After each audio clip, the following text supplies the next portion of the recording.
Hello everyone, स्वागत है आप सभी का आपके अपने यूट्यूब चैनल पर। तो आज की क्लास में हम यूपी टेट ईवीएस के क्वेश्चन डिस्कस करेंगे प्रीवियस ईयर जो आपके एग्जाम में लास्ट टाइम आया था। और टोटल 30 क्वेश्चंस रहेंगे और ये पेपर 1 के लिए है ईवीएस का क्वेश्चन, ठीक है। पर्यावरण अध्ययन। और जो आपका एग्जाम हुआ था वो 23 जनवरी 2022 को हुआ था।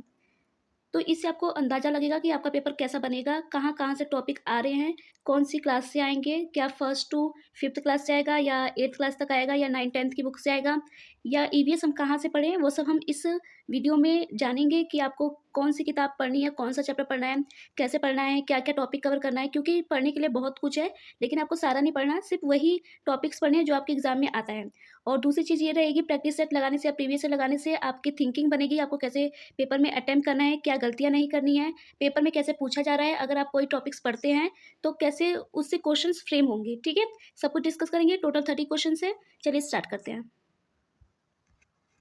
और ये क्लास सिर्फ यूपी टेट के लिए नहीं, ये class CTET, HTET, KVS, PRT, मतलब हर टीचिंग लेवल के लिए ये क्लास यूजफुल रहेगी, क्योंकि सब में ईवीएस आता है, ठीक है।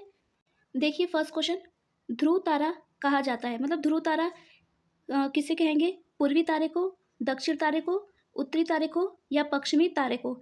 अब मैं बता दूं ये क्वेश्चन कहाँ से आया है, आप चेक भी कर सकते हैं। ये एनसीईआरटी की जो किताब है, जो एनसीईआरटी की किताब है क्लास 6, मतलब जो न्यू बुक आई है वो नहीं, जो पुरानी वाली क्लास 6 की बुक है ना, उसमें आप देखेंगे तो उसमें साफ साफ ये लिखा हुआ है ध्रुव तारे का, ध्रुव तारे की दिशा कौन सी होती है या ध्रुव तारा किसे कहा जाता है, ठीक है। तो राइट आंसर हो जाएगा आपका थर्ड। जो उत्तरी तारा होता है इसको ध्रुव तारा भी कहा जाता है। एंड एक चीज़ याद रखना कि जो अगर ये पूछे कि वर्तमान में ध्रुव तारा किसे कहा जाता है, तो पोलारिस को ध्रुव तारा कहा जाता है, ठीक है। पोलारिस को ध्रुव तारा कहा जाता है, ये आप याद रखेंगे वर्तमान में। और अगर पहचान की बात करेगी तो सप्तऋषि तारामंडल से हम इसकी पहचान कर सकते हैं। अब देखिए नेक्स्ट क्वेश्चन, भारत में प्रोजेक्ट टाइगर प्रारंभ किया गया था, आपसे डेट पूछा है 1981, 1973, 1972 या 1985, ठीक है। अब देखिए जो प्रोजेक्ट टाइगर था वो आप याद रखेंगे 1973 में क्या हुआ था, प्रारंभ किया गया था। जो प्रोजेक्ट टाइगर था ये कहाँ से प्रारंभ किया गया था, पेपर में आता है तो याद रखना उत्तराखंड से, ठीक है। कौन सा नेशनल पार्क था, तो जिम कार्बोनेट नेशनल पार्क था, वहाँ से स्टार्ट किया गया था, ये इंपॉर्टेंट है, आप याद रखेंगे। और इसके अलावा ये याद रखना कि ये बाघों के संरक्षण के लिए था, टाइगर मतलब बाघों के संरक्षण के लिए। बाकी ऑप्शंस भी देख लीजिए। देखिए जो 1972 है, 1972 का भी पेपर में आता है, तो 1972 में क्या हुआ था कि जो वन्य जीव संरक्षण अधिनियम है, ठीक है, जो वन्य जीव संरक्षण अधिनियम है वो पारित किया गया था 1972 में, लास्ट टाइम पेपर में आया था, आप याद रखेंगे। इसके अलावा आप याद रखना 1985 का भी पेपर में पूछा जाता है कभी कभी। इसमें क्या था कि जो गंगा एक्शन प्लान था ना वो स्टार्ट हुआ था, जो गंगा एक्शन प्लान था, मतलब कि गंगा कार्य योजना जो थी वो स्टार्ट हुई थी। तो आई होप कि ये सारे आप पॉइंट्स याद रखेंगे क्योंकि पेपर में आता है, ठीक है। अब चलते हैं आगे। अब देखिए नेक्स्ट क्वेश्चन, कान्हा राष्ट्रीय उद्यान भारत के किस राज्य में स्थित है। Option A Tamil Nadu, option 2 MP, 3 पश्चिम बंगाल और 4 है गुजरात। देखिए जो कान्हा राष्ट्रीय उद्यान था याद रखना ये एमपी का है, ठीक है, मध्य प्रदेश में स्थित है। ये इंपॉर्टेंट है और बार बार आपने रिवीजन किया होगा, अगर आप पढ़ते होंगे बुक तो बार बार लिखा आता है, एनसीईआरटी की बुक में भी काफ़ी बार ये मेंशन किया गया है कान्हा राष्ट्रीय उद्यान, तो याद रखना ये एमपी का है। अब देखो एमपी के कभी कभी जिला पूछ लेता है, तो जिला याद रखना बालाघाट, ठीक है। जो बालाघाट जिला है वहाँ पे ये स्थित है। और कभी कभी पूछा जाता है कि मतलब कि ये किसके संरक्षण के लिए प्रसिद्ध है, विश्व प्रसिद्ध होता है, तो याद रखना बारहसिंघा, जो बारहसिंघा है उसके लिए क्या है, ये फेमस है, ठीक है। देखिए नेक्स्ट क्वेश्चन, लखनऊ समझौता 1916 की किन दो के मध्य हुआ था, ब्रिटिश व भारतीयों के मध्य, हिंदू व मुस्लिम के मध्य, कांग्रेस व मुस्लिम के मध्य, नरम दल व गरम दल के मध्य। देखिए यहाँ से ये क्वेश्चंस आया था, लेकिन अब इस टॉपिक से आप क्या क्या तैयार कर सकते हैं। सबसे पहले आप ये याद रखिए कि लखनऊ समझौता हुआ कब था, तो याद रखना लखनऊ समझौता 1916 को हुआ था, ठीक है। इस समझौता का क्या परिणाम निकला था, इस समझौते के फलस्वरूप क्या हुआ था कि जो नरम दल और जो गरम दल थे इनका क्या हुआ था, एकीकरण हो गया था। तो आप ये याद रखेंगे। किसकी अध्यक्षता में हुआ था, ये पेपर में आता है, तो मजूमदार, ठीक है, जो मजूमदार है इनकी अध्यक्षता में हुआ था, आप ये चीज़ याद रखेंगे। अब देखिए किन के मध्य हुआ था, तो किन के मध्य हुआ था, कांग्रेस व मुस्लिम लीग के मध्य हुआ था, ये आप याद रखेंगे। और इसका जो मेन लक्ष्य था ये याद रखना कि जो ब्रिटिश शासन था इसके विरुद्ध था, ठीक है, और मुस्लिम और हिंदू की एकता के लिए भी था, ठीक है। तो इतने सारे क्वेश्चन बनते हैं, तो ये सारे क्वेश्चन आप याद रखेंगे। और दो का इसमें जो महत्वपूर्ण भूमिका निभाई वो भी पूछा जाता है, तो आप याद रखना, एक तो बाल गंगाधर तिलक थे, ठीक है, एक बाल गंगाधर तिलक और दूसरा कौन थे, जिन्ना थे, ठीक है, ये याद रखना। तो ये सारे क्वेश्चन याद रखना, पेपर में आता है। आई होप कि आपको समझ में आ गया होगा। चलिए आगे बढ़ते हैं। राइट आंसर हो जाएगा कांग्रेस व मुस्लिम लीग के मध्य। अब देखिए नेक्स्ट क्वेश्चन, जंगली गधों का अभ्यारण्य कहाँ है? एमपी, गुजरात, राजस्थान या बिहार? आपको क्या है, सब स्टेट के बारे में पता होना चाहिए, किस स्टेट में कौन सा अभ्यारण्य पाया जाता है। देखिए जो जंगली गधे हैं ये कहाँ पाया जाता है, याद रखना ये गुजरात में पाया जाता है। और एक चीज़ इसके बारे में ये याद रखना कि ये जो हमारा देश है, मतलब उसका एकमात्र, मतलब कि जो दुनिया है, दुनिया का एकमात्र जो गधों के लिए अभ्यारण्य है वो गुजरात में स्थित है। ठीक है, गुजरात में कहाँ पे स्थित है, कभी कभी डिटेल में पूछ ले तो कच्छ के रण में, ये याद रखना कच्छ के रण में स्थित है। ठीक है, तो ये इंपॉर्टेंट है। देखिए नेक्स्ट क्वेश्चन, कार्बन डेटिंग संदर्भित करता है श्वेत पट पर लिखने के लिए कार्बन का प्रयोग। सेकंड, प्राचीन स्थलों में मौजूद हड्डियों या सामग्रियों की आयु मापन। थर्ड, चट्टानों की शक्ति मापन। फोर्थ, इनमें से सभी। देखिए जो कार्बन डेटिंग है, एक तो इसको याद रखना ये C14, ठीक है, C14 के नाम से जाना जाएगा। और इसका जो राइट आंसर हो जाएगा वो सेकंड होगा, जिसमें बोला जाता है कि प्राचीन स्थलों में मौजूद जो हड्डियां या सामग्रियों के आयु मापन के लिए यूजफुल होता है। ठीक है, ये आपने हिस्ट्री में पढ़ा होगा, और हिस्ट्री में ये 11th क्लास में आपको मिल जाएगा, 11th में ये पढ़ा होगा आपने। ठीक है, जो हड़प्पा सभ्यता है उस चैप्टर में ये दिया हुआ है, तो आप पढ़ना चाहे तो आप पढ़ सकते हैं। ठीक है, और इसकी कभी कभी खोज पूछ ली जाती है, तो खोज एक लिब्बी करके हैं। ठीक है, तो लिब्बी ने इनकी खोज की थी। ठीक है, याद रखना आप। बाकी चलिए आगे बढ़ते हैं। देखिए नेक्स्ट क्वेश्चन, संविधान सभा ने कब राष्ट्रीय गान को अपनाया? 21 मई 1949, 24 जनवरी 1950, 20 जनवरी 1950 या 13 नवंबर 1949? ठीक है, तो जो राइट आंसर हो जाएगा वो हो जाएगा 24 जनवरी 1950 को जो राष्ट्रीय गान है इसको क्या किया गया था, अपनाया गया था। राष्ट्रीय गान को किसने लिखा था, तो ये आपको पता होगा, जो रविंद्रनाथ टैगोर थे, इन्होंने ही क्या किया था, जो राष्ट्रीय गान था उसको लिखा था। ठीक है, रविंद्रनाथ टैगोर ने। और कभी कभी ये पूछा जाता है लैंग्वेज, तो लैंग्वेज थी बंगाली। ठीक है, ये याद रखना। और एक चीज़ याद रखना कि इसको पहली बार कब गाया गया था, पेपर में एक बार आया था, तो दिसंबर में गाया गया था 1911। ठीक है, अधिवेशन कांग्रेस का चल रहा था उस टाइम पे, जो कलकत्ता अधिवेशन था उसमें गाया गया था। तो इतनी सारी बातें आप याद रखना कि संविधान सभा जो राष्ट्रीय गान है हमने अपनाया कब, 24 जनवरी 1950 को। पहली बार कब गाया गया था, तो दिसंबर 1911 में गाया गया था। कौन से अधिवेशन में, कलकत्ता अधिवेशन में गाया गया था। ठीक है, इसके लेखक कौन है, रविंद्रनाथ टैगोर। किस भाषा में था, मूल भाषा बंगाली। ठीक है, आई होप कि आपको इतनी सारी बातें समझ में आ गई होंगी। चलिए आगे बढ़ते हैं। देखिए नेक्स्ट क्वेश्चन, बायोमैग्निफिकेशन क्या है? कंप्यूटर द्वारा चित्रों के आकार में वृद्धि, जीव के आकार में वृद्धि, समय के साथ ऊतक में विषैले पदार्थ की बढ़ती सांद्रता, या इनमें से सभी? तो जो राइट आंसर हो जाएगा वो आपका थर्ड होगा, समय के साथ ऊतक में विषैले पदार्थ की बढ़ती सांद्रता। इसका मतलब क्या होता है, जो बायोमैग्निफिकेशन है इसका मतलब क्या है कि इसमें क्या होते हैं कि जो हानिकारक और जो जहरीले जो रसायन होते हैं, ये क्या होते हैं कि जो खाद्य श्रृंखला होती है हमारी, खाद्य श्रृंखला के माध्यम से क्या होता है कि एक जीव से दूसरे जीव में पहुंचते हैं। ठीक है, वो होता है। तो राइट आंसर आपका हो जाएगा थर्ड। देखिए नेक्स्ट क्वेश्चन, निम्नलिखित में से कौन जैव मंडल का अजैविक घटक नहीं है? नहीं पूछा है, मतलब आपको अजैविक नहीं जैविक बताना है। ठीक है, आपको जैविक बताना है क्योंकि अजैविक नहीं पूछा है। तो जैविक कौन सा होगा, जिसके अंदर जीवन होगा? कवक, मृदा, प्रोटीन या फास्फोरस? तो आपको देखते ही पता चल गया होगा कवक। ठीक है, तो कवक हमारा कौन सा हो जाएगा, जैविक घटक। और आपसे अजैविक नहीं पूछा है, मतलब जैविक पूछा है, तो राइट आंसर कवक। बाकी जो तीन है, मृदा, प्रोटीन और फास्फोरस, ये हमारे हो गए जैविक घटक, लेकिन यहाँ पे नहीं आ गया। ठीक है, तो आप याद रखेंगे। और जो प्रोटीन होता है ये कार्बनिक होता है, याद रखना। और जो फास्फोरस होता है ये आपका अकार्बनिक होता है। ठीक है, चलिए आगे बढ़ते हैं। देखिए next question, green peas international का मुख्यालय अवस्थित है एम्स्टर्डम में, सिडनी में, न्यूयॉर्क में या नागासाकी में? देखिए इंटरनेशनल का मुख्यालय काफ़ी सारे आप याद कर लेना, पेपर में आ रहे हैं। तो इसका राइट आंसर हो जाएगा फर्स्ट। ठीक है, एम्स्टर्डम में। देखिए नेक्स्ट क्वेश्चन, निम्न में से कहाँ आर्सेनिक द्वारा जल प्रदूषण सर्वाधिक है? बिहार में, एमपी में, यूपी में या पश्चिम बंगाल में? ठीक है, देखिए वैसे ये सारे ही ऐसे स्टेट हैं जिसके अंदर क्या है कि जो जल प्रदूषित है, लेकिन सबसे ज़्यादा पूछा है सर्वाधिक, मतलब सब में ये, लेकिन इन सब में से सबसे टॉप पे कौन सा आएगा, तो पश्चिम बंगाल। ठीक है, सबसे टॉप में पश्चिम बंगाल आएगा। और जो अन्य प्रभावित राज्य हैं इसमें बिहार, एमपी, यूपी ये सब आ जाएंगे। ठीक है, बट आपका राइट आंसर हो जाएगा फोर्थ।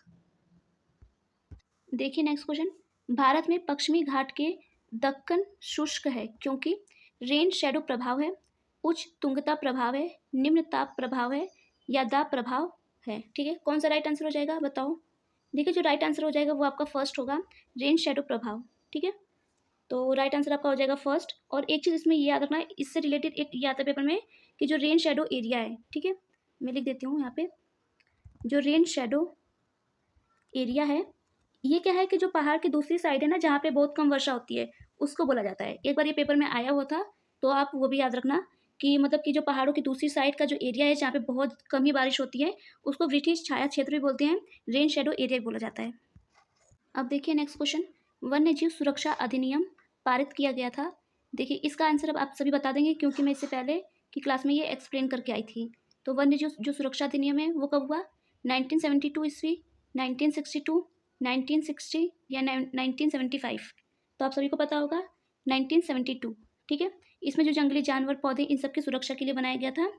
अब देखिए ऑप्शन 1962 ये क्यों नहीं हो सकता। इसमें क्या हुआ था कि जो हमारा चीन है और जो भारत का युद्ध हुआ था है ना 1962 में, तो ये तो आंसर हो नहीं सकता। अब 1960 में क्या हुआ था, इस 1960 में एक एक्ट आया था जिसको बोलते हैं पशु क्रूरता एक्ट, मतलब कि जानवरों से रिलेटेड था, उनको मारना नहीं, उन पर अत्याचार नहीं करना, उन सब से रिलेटेड था। और 1975 में जो आया था इसमें साइट्स आया था।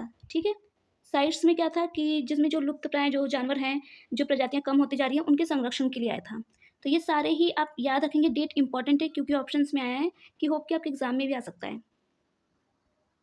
अब देखिए नेक्स्ट क्वेश्चन, वायुमंडल की ऊपरी सीमा पर प्रति इकाई क्षेत्र में प्राप्त होने वाले सौर विकिरण क्या कहलाएगी, सौर स्थिरांक, सौर ऊर्जा, सूर्यताप या ऊष्मा बजट। ठीक है, ऊष्मा बजट तो नहीं कहलाएगी क्योंकि ऊष्मा बजट क्या होता है आपका कि जो पृथ्वी द्वारा प्राप्त जो सौर विकिरण होती है और अंतरिक्ष में वापस जाने वाली जो विकिरण होती है उनके बीच का क्या होता है, संतुलन होता है।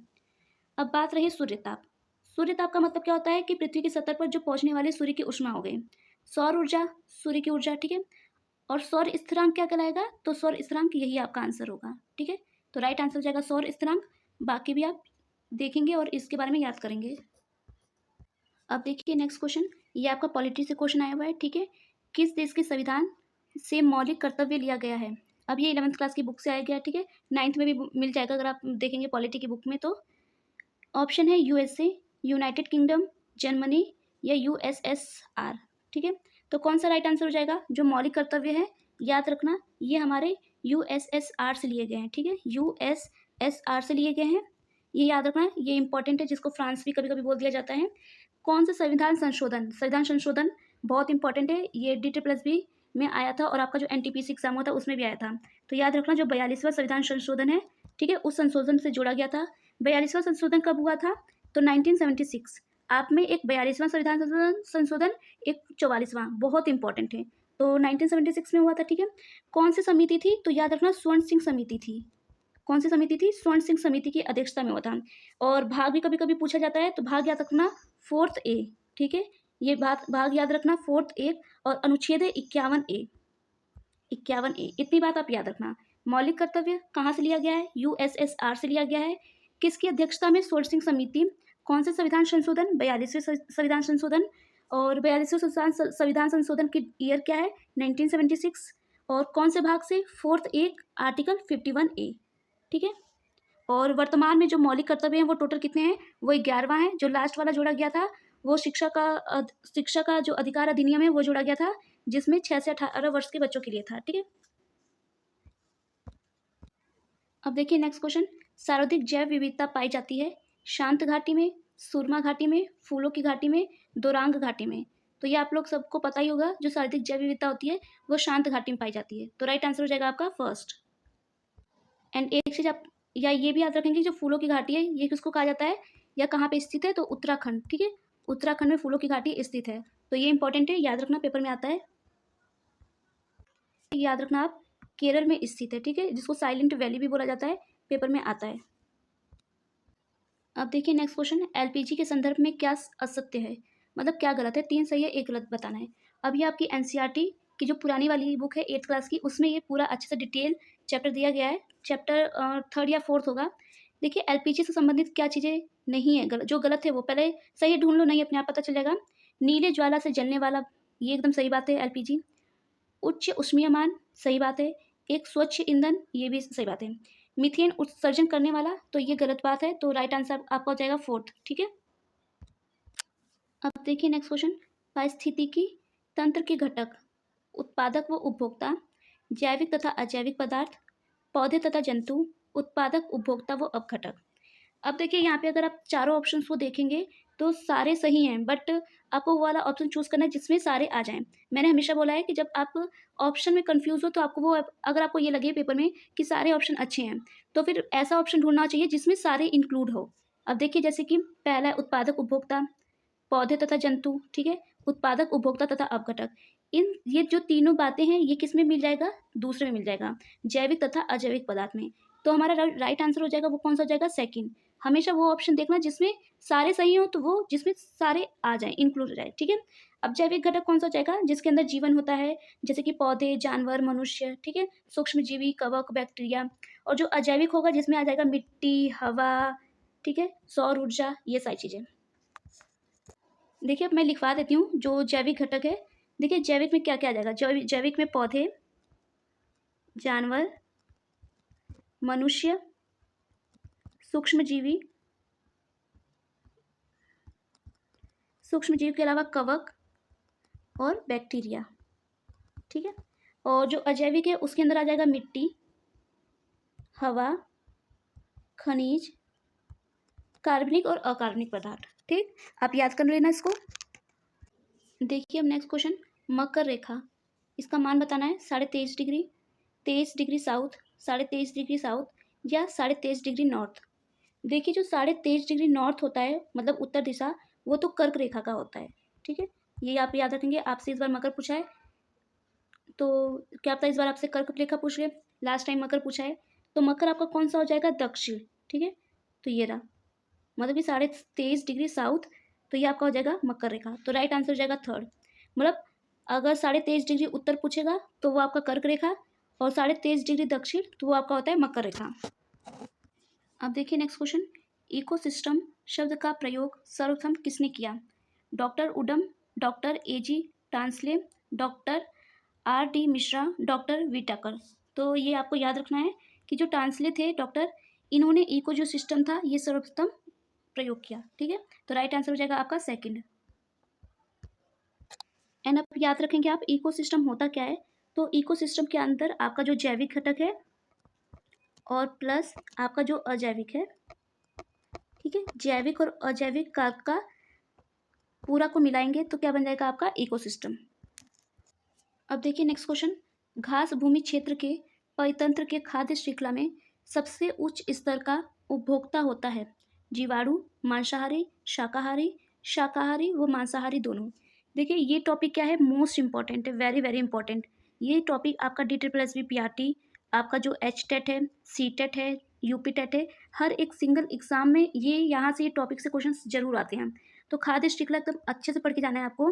अगर आपको कोई कन्फ्यूज़न हो तो आप कमेंट करना, मैं वीडियो बना दूंगी जहाँ से क्वेश्चंस आएंगे। ठीक है, अब बात करते हैं इसकी जो सबसे उच्च स्तर पर आएगा, तो जो मांसाहारी है ये सबसे उच्च स्तर पर आएगा। ठीक है, अब बात करते हैं शाकाहारी। शाकाहारी को हम लोग बोलते हैं प्राथमिक उपभोक्ता। याद रखना पेपर में आता है कि जो प्राथमिक उपभोक्ता है वो कौन सा हो जाएगा, शाकाहारी। ठीक है, जिसके अंदर आपके टिड्डा, खरगोश ये सब आएंगे। अब बात करते हैं हम लोग मांसाहारी। मांसाहारी द्वितीयक या तृतीयक कराते हैं। ठीक है, मतलब द्वितीयक मैं यहाँ पे लिख देती हूँ या तृतीयक। ठीक है, और जो जीवाणु है ये क्या कहलाएगा आपका अपघटक, तो जीवाणु अपघटक। ठीक है, होप कि आपको समझ में आ गया होगा। राइट आंसर है सेकंड। अब देखिए नेक्स्ट क्वेश्चन, वायुमंडल का प्रमुख स्तर जो पृथ्वी के सबसे पास है। देखिए वायुमंडल टॉपिक मोस्ट इंपॉर्टेंट है, और इस टॉपिक को मैंने एकदम डिटेल से वीडियो बना के इसी चैनल पे डाल रखा है, आप देखेंगे। आप वीडियो सेक्शन में जाएंगे, वहाँ पे आपको मिल जाएगा, एकदम अच्छे से वायुमंडल टॉपिक पढ़ा रखा है, और वहीं से डायरेक्ट क्वेश्चन पूछा गया है। तो जो भी क्वेश्चन पूछे जाएंगे वो मैंने वीडियो बना दिया है, आप उसको देखिए, बहुत यूजफुल रहेगा और बहुत आपका टाइम वेस्ट भी नहीं होगा। ठीक है, अब देखिए वायुमंडल का जो प्रमुख स्तर पृथ्वी के सबसे पास कौन सा होगा, मध्यमंडल, क्षोभ मंडल, समताप मंडल या आयन मंडल। जो पृथ्वी के सबसे पास वाली होती है मंडल उसको हम बोलते हैं क्षोभ मंडल। ठीक है, इसकी जो पृथ्वी की जो लगभग ऊंचाई है वो भी याद रखना, 13 से 18। ठीक है, NCERT में जाएंगे तो 13 लिखा है, बट 13 से 18 याद रखना, लगभग लगभग पूछा जाता है। ठीक है, ये पेपर में आता है और ये इंपॉर्टेंट भी है। और इसी मंडल में क्या होता है कि जो आपकी जैसे कि बादल हो गया, वर्षा हो गई, बारिश होती रहती है ना, जो मौसम संबंधी घटनाएँ होती हैं ये इसी मंडल में होती हैं। आप कैसे माइंड में लगाएँगे, आप हम क्षोभ मंडल में रहते हैं और क्षोभ मंडल में ही हमें बारिश देखने को मिलते हैं, बादल देखने को मिलते हैं, मौसम संबंधी घटनाएँ होती हैं, कभी कोहरा है, ठीक है, कभी ओस है, तो ये सारी चीज़ें किस में हो जाएँगी, क्षोभ मंडल में। ऊँचाई 13 से 18। अब बात करते हैं हम लोग मध्यमंडल। देखिए जो मध्यमंडल होता है इसकी लगभग जो ऊँचाई होगी वो 50 से 80, ठीक है? और जो मध्यमंडल है इसी में जो हमारे उल्कापिंड होते हैं वही जल के खत्म हो जाते हैं, ठीक है? तो उल्कापिंड वाला रिलेटेड क्वेश्चन आएगा तो वो आप याद रखेंगे मध्यमंडल। अब बात करते हैं समताप मंडल। जो समताप मंडल होता है इसकी जो ऊँचाई होती है वो 50 किलोमीटर तक होती है, ठीक है? और इसमें जो हमारी ओज़ोन परत है ये इम्पोर्टेंट है। जो समताप मंडल है उसमें ओज़ोन परत, ठीक है? जो ओज़ोन परत और जो यूवी किरणें होती हैं वो किस मंडल में पाई जाएँगी? समताप मंडल, ठीक है? और आयन मंडल, जो आयन मंडल होता है ये वायुमंडल का क्या है? सबसे बाहरी परत होता है, ठीक है? और इसी में क्या होते हैं कि जो रेडियो तरंगें हो गई, संचार हो गया, ये इन्हीं के अंदर आता है। बाकी डिटेल में मैंने वीडियो बना रखी है, आप वहाँ देखिए, मैं रिक्वेस्ट कर रही हूँ, आपके बहुत यूज़फुल क्या रहेगा। आप पेपर में बैठेंगे तो आपको लगेगा कि हाँ, हमने वो वीडियो देख लिया, हमारी यूज़फुल का रहा। बाकी राइट आंसर हो जाएगा आपका सेकंड, ठीक है? क्षोभ मंडल। देखिए नेक्स्ट क्वेश्चन, भारतीय संसद द्वारा जैव विविधता अधिनियम पारित किया गया था 16 अक्टूबर 1990, 10 दिसंबर 1980, 11 मई 1972 या 11 दिसंबर 2002। तो जो आपका जैव विविधता दिवस था भारतीय संसद द्वारा जो पारित हुआ था वो 2002 में हुआ था, तो आप याद रखना 11 दिसंबर 2002, ठीक है? ये इंपॉर्टेंट है।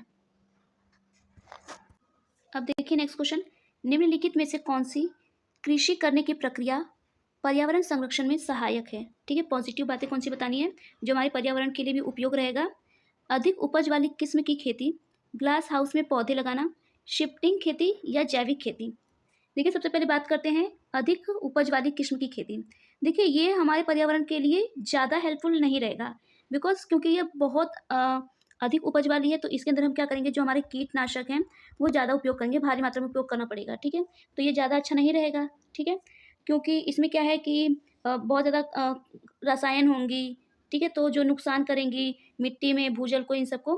अब बात करते हैं ग्लास हाउस में पौधे लगाना। देखो जो ग्लास हाउस में पौधे लगाना ये ज़्यादा अच्छा तो नहीं है पर्यावरण के लिए। और शिफ्टिंग खेती क्या होती है, ये पेपर में आता है, इंपॉर्टेंट है। शिफ्टिंग खेती में क्या होता है कि जो हमारे वन होते हैं उनको हम क्या करते हैं, काट कर, जलाकर, और फिर क्या करते हैं उस खेत में क्या करते हैं, कृषि करते हैं। अब आप वन को काट दोगे, एक तरीके से बताओ, वन क्या है, पेड़ को काट दिया, पेड़ की जो जड़ थी उसने मिट्टी को रोक रखा था। पेड़ काटते ही जो मिट्टी का कटाव है वो क्या हो जाएगा, बह जाएगा, इसीलिए पर्यावरण के लिए खतरा है, बाढ़ भी आ सकती है, ठीक है? और सबसे बेस्ट जो रहेगा वो हमारी रहेगी जैविक कृषि। जैविक कृषि क्यों बेस्ट है, क्योंकि इसमें खाद का, उर्वरक का प्रयोग नहीं करेंगे, कीटनाशक का प्रयोग नहीं करेंगे। इसकी जगह हम क्या करेंगे कि जो हमारे खाद होते हैं जो नॉर्मल घरों में बनाते हैं गोबर या सड़े गले पदार्थ से, तो इसीलिए इंपॉर्टेंट हो जाएगा फोर्थ, ठीक है? तो राइट आंसर हो जाएगा फोर्थ, जैविक कृषि। अब देखिए नेक्स्ट क्वेश्चन, अम्लीय वर्षा संबंधित है एसिटिक एसिड से, सल्फ्यूरिक एसिड से, हाइड्रोक्लोरिक एसिड से या बोरिक अम्ल से, ठीक है? देखिए जो अम्लीय वर्षा होती है इसमें क्या क्या होता है, इसमें तो एक तो सल्फर डाइऑक्साइड होता है और दूसरा होता है नाइट्रोजन ऑक्साइड, ठीक है? सल्फर डाइऑक्साइड और जो नाइट्रोजन ऑक्साइड है वो मिक्स होता है, जिसकी वजह से क्या बन जाता है, ये सल्फ्यूरिक एसिड बन जाता है। और ये बहुत ज़्यादा खतरनाक होती है। इसकी वजह से क्या होता है कि जो हमारे पेड़ पौधे हैं और जो जीव जंतु हैं उन सब पे बहुत नुकसान पड़ता है।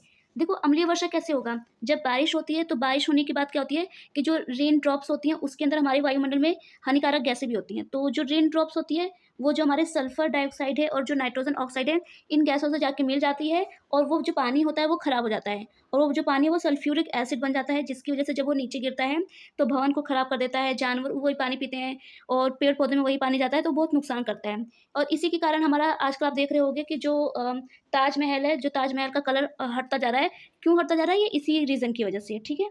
तो राइट आंसर हो जाएगा सेकंड। अब देखिए नेक्स्ट क्वेश्चन, WWF से क्या आशय है, world wild life fund, world war fund, world wild fund या वर्ल्ड वॉच फंड। तो इसकी फुल फॉर्म आप सभी को होप की याद होगी, वर्ल्ड वाइल्ड लाइफ फंड, ठीक है? फुल फॉर्म याद रख लेना, इंपॉर्टेंट है।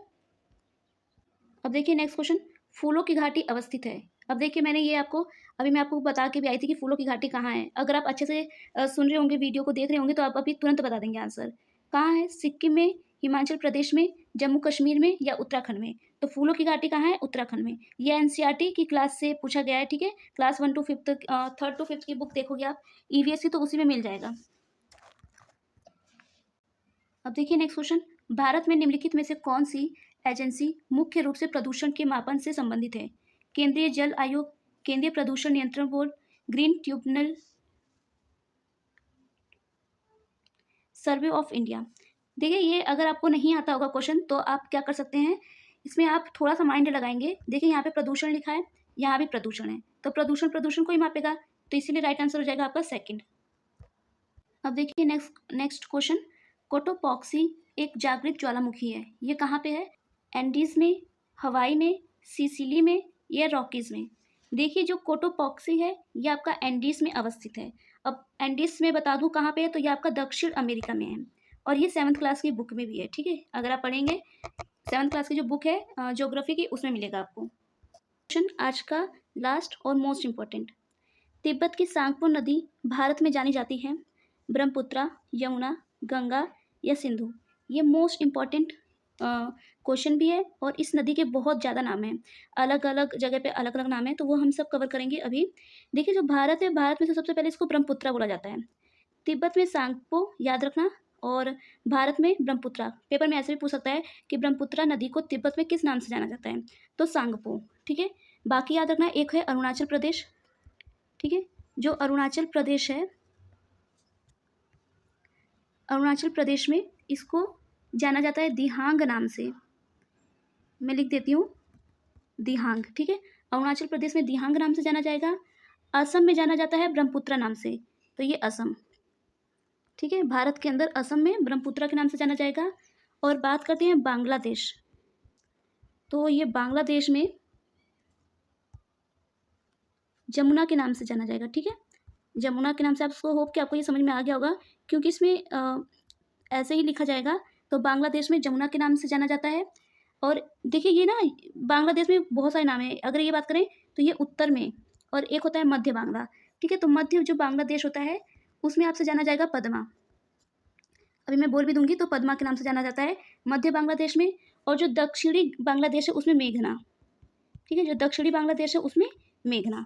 तो ये तिब्बत के सारे नाम हैं, एक बार आप लिख लीजिए, मैं बोल देती हूँ कि जो सांगपो नदी तिब्बत में बोला जाएगा, जो ब्रह्मपुत्र है वो असम में बोला जाएगा, और अरुणाचल प्रदेश में जो आपका बोला जाता है वो दिहांग बोला जाता है, ठीक है। असम में बता दिया। जो जमुना है वो उत्तर बांग्लादेश में बोला जाएगा, ठीक है, उत्तर बांग्लादेश में आपका बोला जाएगा जमुना। और जो मध्य है, यहाँ पे मैंने लिखवा दिया है, जो मध्य बांग्लादेश है उसमें बोला जाएगा पद्मा, ठीक है। अब जो दक्षिणी बांग्लादेश है उसमें बोला जाता है मेघना। तो ये नाम है, मोस्ट इंपॉर्टेंट है, आप इनको याद रखेंगे। एंड ये लास्ट क्वेश्चन था, इसका राइट आंसर हो जाएगा फर्स्ट। एंड होप कि आपको ये सेशन बहुत ज़्यादा पसंद आया होगा, आपने बहुत अच्छे से देखा होगा, सारे ऑप्शंस आपने अच्छे से किए होंगे। एंड उम्मीद करती हूँ कम से कम 10 नंबर आपके इस वीडियो से पक्के हो जाएंगे। एंड 30 में से कितना आपका स्कोर रहा आप बताना। ऐसे ही हम PYQs और प्रैक्टिस सेट हो गया, प्रीवियस ईयर, लेटेस्ट एग्जाम हो गए, और सारे टॉपिक्स सब कवर करेंगे। इसीलिए आप इस चैनल से आप जुड़ सकते हैं, आप अच्छे से तैयारी कर सकते हैं। और अगर चैनल अच्छा लगा हो तो प्लीज़ सब्सक्राइब कर देना, बताना कि आपको ये वीडियो कैसी लगी, ताकि मैं और ज़्यादा मोटिवेट हो सकूँ। मिलते हैं नेक्स्ट वीडियो में। Thank you so much.